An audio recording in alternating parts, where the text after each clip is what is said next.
Welcome back to AsArt with Nick and John. We post 3 videos a week. Hit that subscribe button to stay updated and go to asart.space for audio and video links. Today we're going to talk spoilers about Raised by Wolves, and we have my good friend, our good friend, Kyle McGill on the show with us. Welcome, Kyle. You can find him on Instagram, Pecos with an O. Is that right? Or with a 0? 0. With a 0, yeah.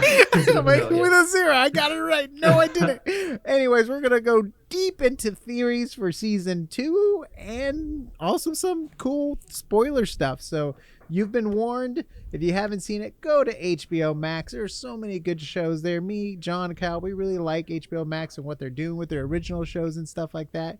So go check it out. They got Rick and Morty to Raised by Wolves to Game of Thrones. Dragons, and snakes. All right, let's jump into it. John, Kyle, what do you guys think is going to happen with season 2? Well, the big thing I'm curious to, so we were talking about The Boys season 2 and how long it's going to take the band to get back together. And then Raised by Wolves, again, obviously if you guys haven't seen the show, watch that first. They're on other sides of the planet. How long is it going to take mother and father to get back to the kids? This is almost like The Boys. I feel like the show's not going to be overly successful without them together. But then again, that gives time for character development on both ends as well, because they're cut off from their providers, and then also mother and father are cut off from their purpose of actually existing. So they might actually go through the process of finding a new sense of identity while they're working their way back. So you guys think that's going to be a long part of the season, or just a little bit of a part to get back together? It's going to be long if they have to walk. Yeah, I think so. I think that was one of the more interesting things about the show is their development, right? Because there are these you don't really know if they're sentient, right? or not sentient, but like like fully human, because they're definitely self-aware. Yeah. They know they're aware that they're aware, right? But at the same time, they're not quite human, but we're starting to see like them start to emote more and be in touch with that, which is a very human thing. So like I think I think we'll see that. I think we'll get more. Like, I can't wait for the world building. I want to know more about what led up to the war between the atheists and the Mithraics, and how they got the technology, right, and how that may or may not tie into the planet, right? It's true. So The thing I like about Mother and Father is, as the series has gone along so far, they're getting to where they're actually interpreting the programming. It's not just blank, they're just taking care of the kids. Like, well, yes, I think it was Father, right, that said, well, our programming also said this. And then she's like, oh, yeah, you're right. So they're actually interpreting it like a human would, instead of just following it blindly like a AI thing would. No, that's true. They're being mindful. Yes. Yeah, mindful. That's a good way to put it. Very, very mindful. And they're going through all the different like human emotions too, right? Yeah. Anger, love, jealousy. We saw that through Father. He was jealous because she was pregnant by someone else and stuff like that. And he's just like, I don't know why. He's like having like, even like, he's like, I don't even know why I'm jealous, but I'm jealous. Like, you know what I mean? Like he was like really processing everything.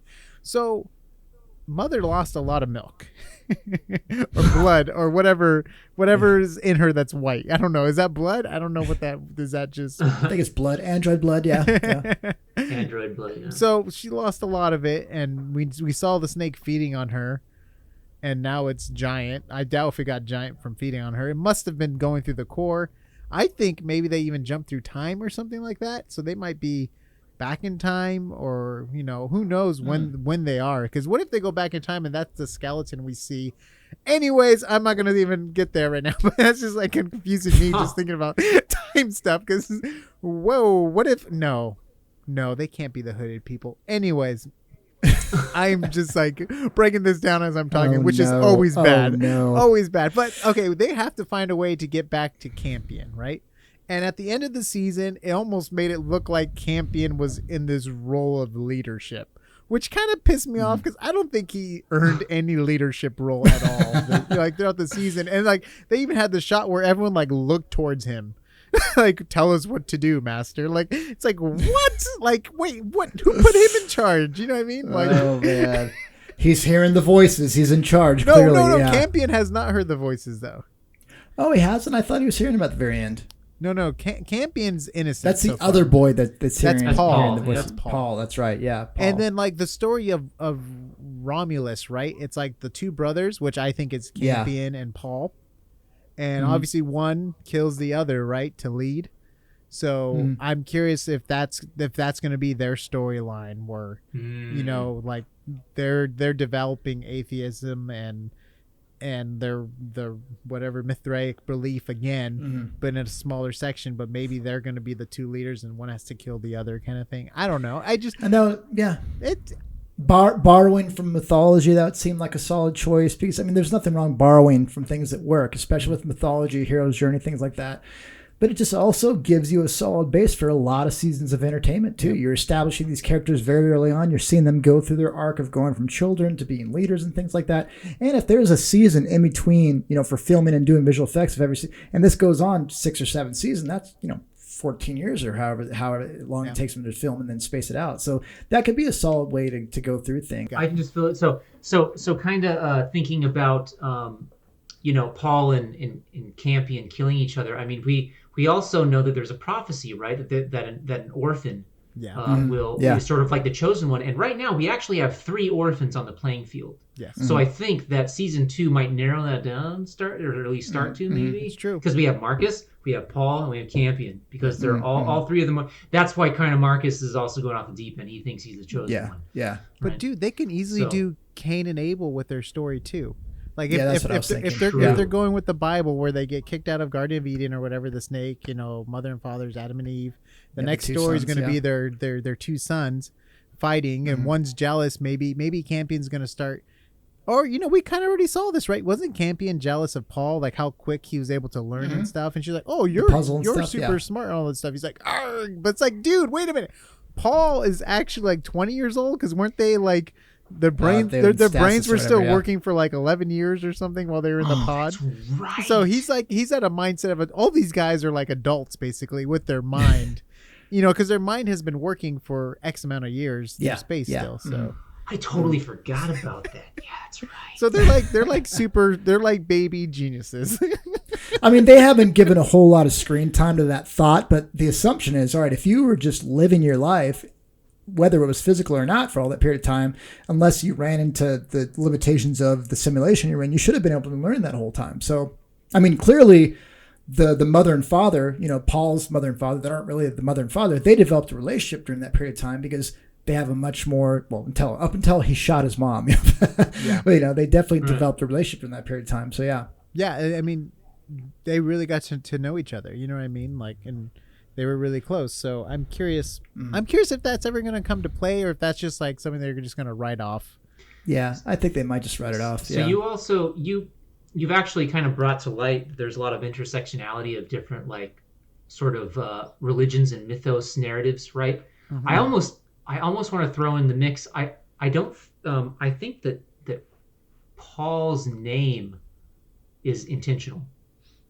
Because Paul, wasn't he one of the apostles? Paul was a big, disciple that for sure wrote a lot of books and reached out to churches and stuff like that. So he's the one that pushed the new gospel across. So maybe Paul's there to push the new gospel of the Mithraic belief. Right. With a gun in his hand, shooting whoever doesn't believe him.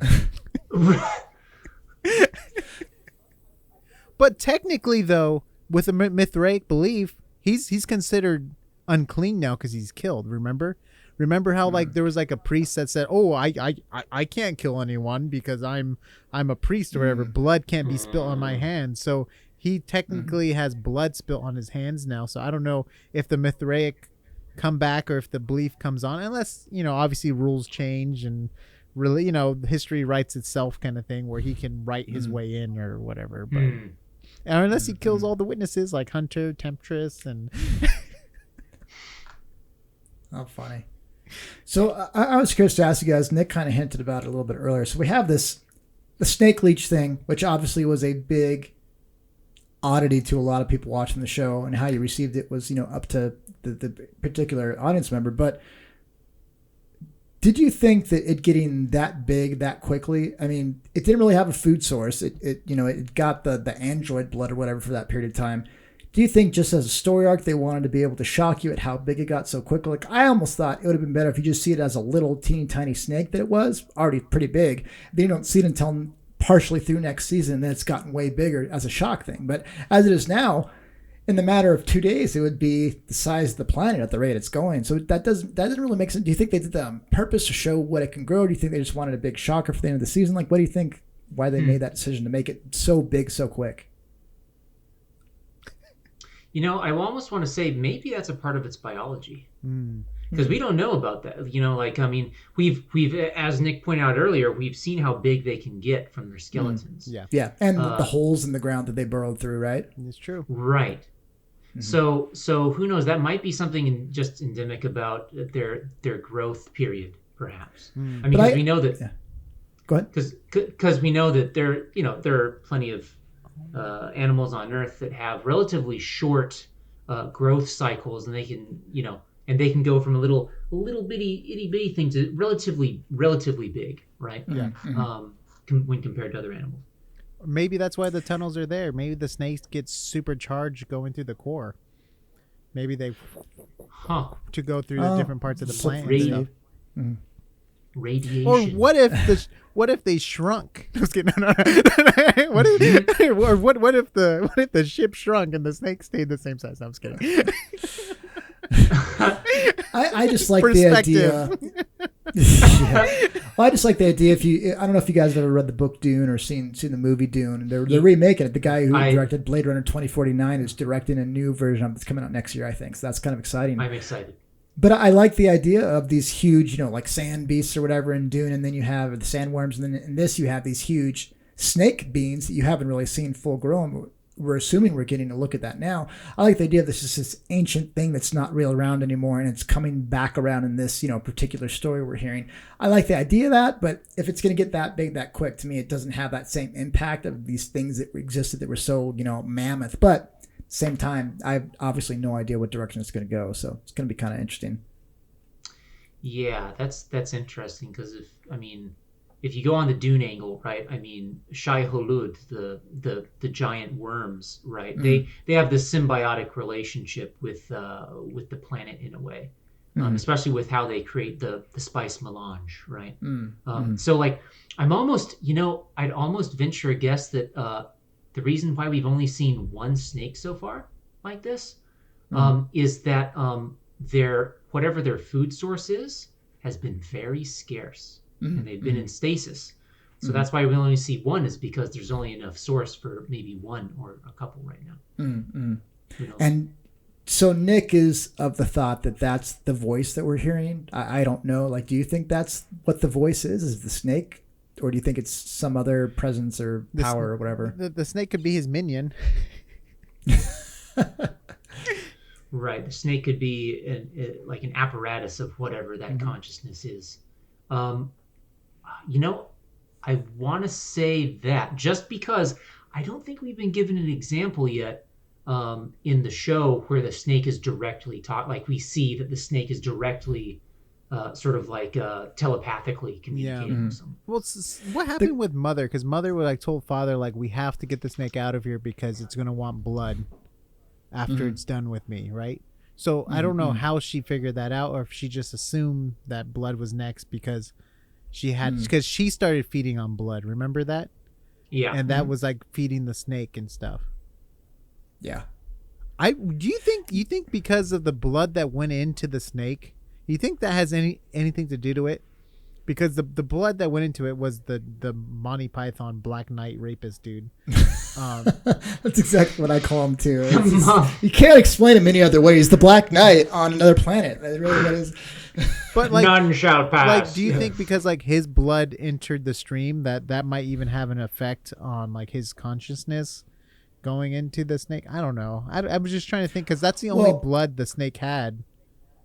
Let's feed Kyle one more little bit of trivia. That since Kyle, you said you can appreciate Alien as a franchise and things like what it did for sci-fi horror, but you're not a fan of it. So one thing that they did in this last episode that kind of was interesting, and you have to wonder. So they showed this helmet that looks very much like the helmet of Architects and Alien, where it's almost like they're cross-pollinating. They're kind of incorporating this world in the Alien world. So I don't know if you remember, there's a ship they go in the very first Alien movie, and it's what they find. They revisit in Prometheus, and basically these people that they call them the engineers that kind of made the alien forms have these funky helmets, and you see that helmet in an area where you have all this, like these cave paintings and everything, and it kind of gives you the hint that, okay, this kind of came from that.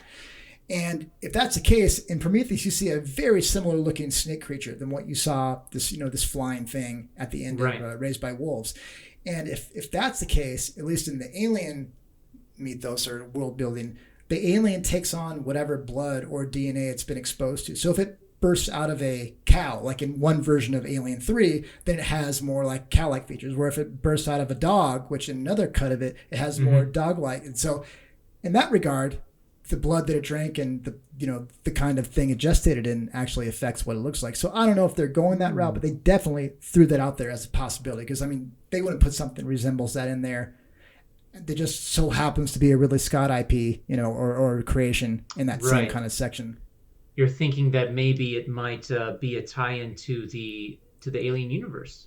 Yeah, and then whatever, and if that is the case, and whatever it's fed on, or whatever DNA it's inside of when it gestates and bursts out, it takes on that kind of DNA or characteristics of that as well. And I don't know how that would go along with an android, but that's something that you would have to consider if you did take that as an option. Right.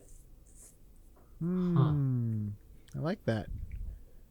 That's cool. I mean, it's just a thought. We'll see if they actually explore that or not. They just threw it out there as a little Easter egg to see if people picked up on it. But yeah. I wonder too if the Neanderthals or whoever's left on the planet, I wonder if they're gonna come into play in season 2. You know what I mean? Like, I feel like they would have to at some point. A lot of these guys all over the place, because I think the guy in the hood that we saw at the end, the one that died, the one that Mother killed, is different from the guy that was jumping around. I don't think so. I don't think they travel that fast. And then obviously, with like the flashback things we see a group of them surrounding the helmet-like creature in that weird cubicle shape thing that we saw out in the desert too, right? Yeah. We saw that out in the desert. So either like there was followers at one time who followed the creature or the being or whatever, but then they realized maybe they were just food for the creature. Maybe they were feeding off them, and that's when they tried to dispose of them or something. Or because there's tons of skeletons everywhere. So either they died out because they sucked up all the food and energy from the planet, or is there even water on this planet? Have we seen water yet? That's good. I don't think so. We've seen just regular water. Didn't they make a well? Oh, okay. No, I can't remember. I just don't remember it raining. And I don't ever. We haven't seen not even a puddle of water yet. Yeah, I don't think so. Yeah, that's interesting. They've just been getting stuff out of the fruit and things like that. Yeah, that's how would the humans even survive? There would have to be water, right? Because isn't it based off a planet like Kelper 22b or something like it's based off of a planet similar to Earth, right? Like a real planet. I mean, you would assume they would search for that if they're trying to colonize. Yeah. Okay. Well, they were saying after a certain amount of time they found out it was safe, they were going to go to the more tropical zone. So we haven't been there yet, but there's a more tropical zone on the planet, remember? They're like in Joshua Tree or Death Valley, right? Basically. Put it into terms we can understand. Nick always had a way of explaining things so I could understand them. I'm guessing that's where they filmed these shots. So. Yeah, that's funny. That's hilarious. Yeah, it's going to be very interesting how they choose to take season 2. And I my thought was at the end of season 1, the way they left it open, where we have a snake, we have all this crazy stuff, we have another like whole ship of colonizers arriving. They left so many threads that they could take it whatever way that the writers' table decides they want to take it. I mean, obviously it's been approved for more seasons. That doesn't mean they have other seasons written already. Yeah. So I think they're just going to pick and choose the threads that they like, and they might just leave the other ones closed. But I'm hoping they don't leave all kinds of interesting stuff undeveloped. But that very much might depend on how many seasons they get approved for in the upcoming years. So what do you guys think is going to happen with Marcus? I think Marcus is going to die. Oh, really? He has a eyeball in his mouth. You don't think he's going to turn into some kind of robot or something like that? Yeah. So Kyle, we wondered about that. What do you think the importance of him sticking an eyeball in the mouth? What? Wait a minute. So that was the eyeball of Mother, right? Yes. Yeah. The necromancer. It's a necromancer eye. Mm-hmm. And he put it in his mouth? Remember? Yeah. Who stuffed it in there? The dude stuck it in there. Yeah. The other, it's like the servant guy, or not the servant guy, but like the guy that was serving under Marcus in the military. Remember who he's like, you killed my father and you said it was just or whatever. Remember that guy? And remember when he Oh, realizes he's yes. going crazy after Hunter and Father steals the ship? Yeah. He like hits him and then he shoves the eyeball in his mouth. He's like, eat this and die. Yeah. So I'm like, that didn't make any sense. Yeah. But What do then you think, after Kyle? that, Marcus had like the trippiest visions, remember? Yeah. yeah. So there's either two things that's going to happen. Marcus is going to transform into some weird cyborg of some kind, or he's going to somehow press on through season 2 and then die close to the end. I kind of side with John. But We've think got about 1.5 votes for death. What do you think, Nick? But like, think about it. He was part of the atheist group, and he was also part of the Mithraic group. So he knows how to survive in both groups. So even if the atheists come down or whatever, he knows how to play the game. Oh, he could just say, "Hey, it's me. I'm just wearing this face." Yeah, I guess he could do that. Yeah. I mean, he looked like he was a pretty high rank in the atheist army too. So he probably knows, like, oh, General Blobbity Blob Blob. You know, he knows me or whatever. And tell me a story that only you would know. You know. Right. That's a good point, though. He could definitely survive in both camps, and he's like, you know what? I guess the reason that I thought he was going to die, and I don't know that, but is that his arc's kind of come and gone. Like he went from being a regular guy to believing this, to playing them, and then all the way back down. I know. And now they're already passing on this baton of having visions to the boys now.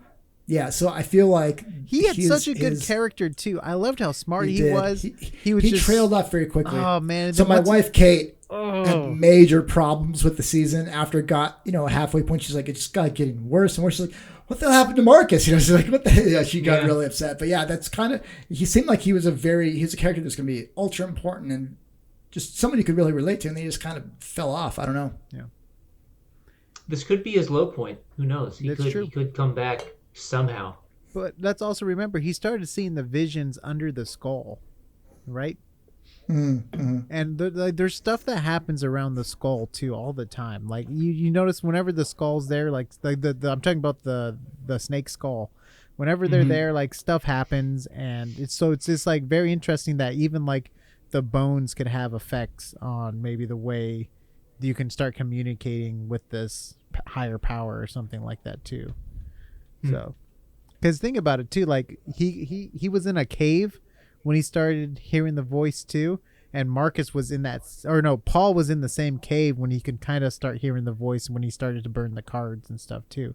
So, and then he even the snake told Mother to go to a different location to give birth because it would be stronger there too. So obviously there's energy fields in this planet where they are stronger too. So it's very interesting. I'm very interested in what's going to happen. Maybe the tropical zone is like its weakness or something, and that's why he was always trying to get them to not go to the tropical zone and stay in like the desert or go farther north. It looked like they were going to. Are you talking about Marcus's motivation? No, I'm talking about the snake telling Mother where he wanted to be birthed. Okay. Because remember how it was like, why aren't we going to the tropical zone? Even Father's like, this is irrational. What are you doing? Blah blah blah. And she's like, yeah. And then the only person that agreed with her was Paul. So it was like two people that started to hear the voices, kind of thing. So, so I thought that was very interesting. I wanted to circle back to Mother and Father real quick. Oh, let's do it. I think what's going to happen is we're going to see an inversion of their character growth. Not that they're going to regress, but they're going to switch roles. So in the first season, Mother is very much the nurturing mother, right? Obviously, Father's role is actually to instill growth in the children, right? You'll notice he's the one that decides when it's time for them to be like, no, they'll be hunting for their own food now, right? They need to learn this, right? It's sort of like rites of passage. Yeah. So I think we might actually start to see them swap now in terms of their character development. We might see Mother be more of the gatekeeper in determining when it's time for growth, and the Father might get more caring and nurturing instincts, perhaps. I like that. No, I totally dig that too, because one of my favorite arcs was Father throughout the series. I really enjoyed his character arc and his acting too. I really enjoyed his acting a lot. And also Mother's too. They did such a fantastic. They were probably my two favorite characters of the whole series. They're the most Yeah. entertaining and stuff. And it was so funny when I saw them like go to their death. I was like, oh man, if they kill them off, this show is gonna be bad. Like the most interesting part. And it was so funny because I watched the show and then John came over later and then he watched the last episode. And I was watching him just to see his reaction because I already seen it. So I saw they came out on the other side, and he was like, "Oh, they're dead." I'm like, "Yep, you're right. They're totally dead." I was like messing with John. I'm like, unless they hit the lava, it's not over. And like, oh, they went completely in the they're dead. And then they came out the other side. I'm like, well, that's kind of cheap, but okay, fine. You know. But then I also compared it to Gandalf, right? When Gandalf fell, he died and he became Gandalf the White. Power upgrade. White. That's what happens. There's a power Power. upgrade whenever you fall with a beautiful shot. Oh, That's man. just what happens, right? Oh, that's hilarious. But yeah, you know what? Their dynamic really is the funnest because you're getting into Blade Runner territory. What makes us human? You know, is it the thoughts we have? Do we reach a point where we become that? And then you're also getting the Prometheus territory. Again, these are both Ridley Scott things. Okay, now we're in the thing of AI, but we're also in the thing of it's definitely bringing in those thoughts. Whether he's the showrunner or not, it doesn't matter. He's definitely had a big impact on this thing. Right. And Which I the kinda mother and wish father are Westworld went this way with it. Because I was they really kind of are. I really like how Westworld really how this show really breaks down emotions with the robots and like they really process it. Where Westworld you don't really get that. I feel like like them like really like hate and anger and they really break down all the different things. Where Westworld I just feel like they're on a cause to destroy kind of thing. Where I feel like these robots are actually learning about themselves, kind of thing. Yeah, I think it's because in Westworld they are an oppressed population in that sense, and mother and father instead have been given a task, and they've been given carte blanche to do whatever they think is within the best interest of the mission, and they don't have to follow a maze. Exactly. You know what? I think one of the things I liked about Mother and Father is they were speaking to that Blade Runner, they're speaking to that Prometheus, and yet they're doing it like you said, they're doing it in a way where you're actually able to see them processing their thoughts and you're being able to see them interpret their missions, and that makes it a very fun dynamic character because it's okay. Are we nature nurture? Are we both? You know, what is it? And then how are you going to react to that? I don't know. It's something that makes them definitely appealing as characters, especially because that's a popular topic right now. Especially we're in an era where AI is becoming more of a thing that you're seeing, even in consumer applications and in high-powered supercomputing applications. It's really there. So, just like you got all kinds of Cold War thoughts during movies and things of the Cold War era, this is kind of the topics that are important to us right now. So it's kind of fun to see that development. It's an interesting. I just realized it's an interesting sort of concept to explore, because if you think about it, we are so much influenced by culture and society, and which in a sense you could say is programming for us, right? And we see mother and father on a new planet, and they are evolving past their programming. Because they have no one to give them orders or remind them of their parameters, right? So they have the freedom in order to interpret their programming in novel ways, right? I like that a lot. That's deep. Who do you think, if we're just thinking from a show standpoint, who do you think they could get rid of or kill off and have the show still work? Because I think Mother and Father they could not get rid of. They can't really get rid of Campion.